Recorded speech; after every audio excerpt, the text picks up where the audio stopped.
Just in the short time I've got left, I did have a pre-prepared speech, but I just do want to make the point that I'm not sure how many members in this chamber have actually dealt with workers' compensation claims and the human fallout from the mismanagement and maladministration of icare, which is, let's not forget, directly reportable and responsible to a Minister of the Crown, the Treasurer of this state. Now, this idea that you can just apologise and say, look, we know there's a few things that have gone wrong, let's look into it, we'll fix it up, trust us, there's no responsibility, no accountability. Those people, our ministers, are in a privileged position of power, and the reason the Westminster system slates home ministerial responsibility is because of that position of power and accountability. And when ministers and the government refuse to make their ministers accountable, it engenders mistrust in the system and our system of government. You won't sack him, he won't resign. This is a censure motion to say we've got no confidence in him, because we don't. Because any mismanagement on that level should be accountable and he should be held culpable. Time. Mr President, I'm not sure how much time I've got left, but I do want to support my colleague, the Honourable Daniel Mookhey, for bringing this motion today, and I think it's a very important motion because, again, in the absence of the government making itself accountable, it is incumbent on this House to make sure ministers are accountable when they won't take responsibility.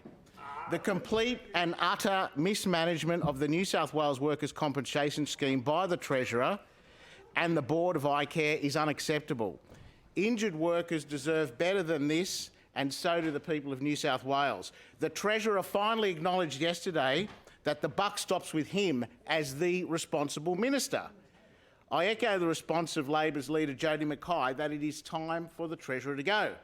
It is nonsensical to accept that you are to blame for the failures at icare and yet there's no consequences. Sorry, and everything's all good.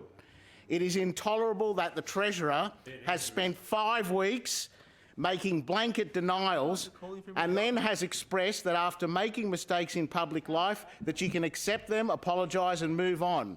This is unacceptable, Mr President. There have been too many workers that have not received the help and care they need due to the incompetence of this Treasurer. Letting down 3 million workers and hundreds of thousands of businesses is catastrophic. This has real consequences. Residents across our state cannot depend or have confidence that the Treasurer can manage our economic recovery in unprecedented times. The people of New South Wales cannot trust the Treasurer to carry out his ministerial duties.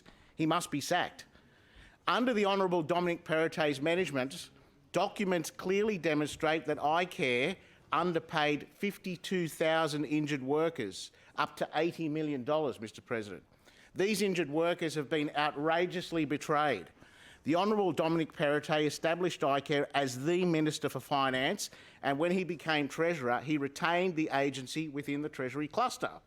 The Treasurer is responsible for appointments to the Board, and the Board is solely accountable to him. The catastrophic events that have taken place under his stewardship are his responsibility. There is no escaping this for the Treasurer. The Treasurer's mismanagement even disgracefully extended to his own office. The hiring of 2 personal political staff who were on icare's payroll is well beyond outrageous. Money for injured and sick workers should never have been funding staff for the Treasurer's own political advice and work.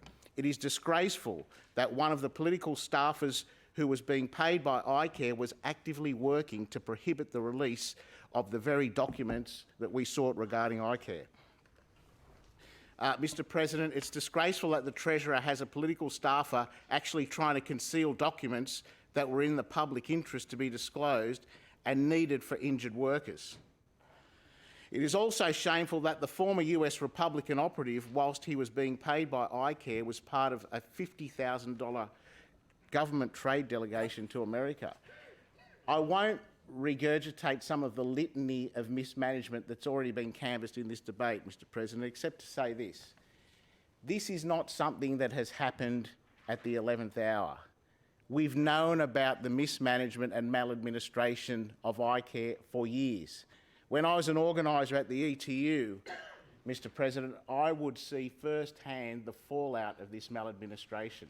back in 2015, I started getting floods of calls from our members who were telling me that there'd been an arbitrary decision made that if your impairment was deemed to be 20% or under, your claims would cease after 5 years. Just like that. 2 years following that, no medical expenses. Now, these were people who had their livelihoods affected by not being able to work because of an injury sustained at work, and then because the government is stretched to make up the shortfall for their own maladministration, their own mismanagement, they're hitting workers' claims.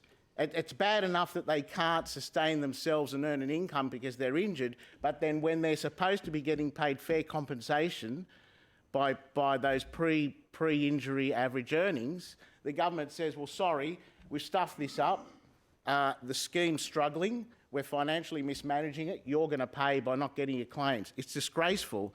And the idea that a Minister of the Crown who is in a privileged position has an army and a department to get these things right, wouldn't take responsibility, is disgraceful. And it's incumbent on an upper house to keep them accountable if the Premier won't. And that's why we're moving this motion of no confidence, and it should be supported.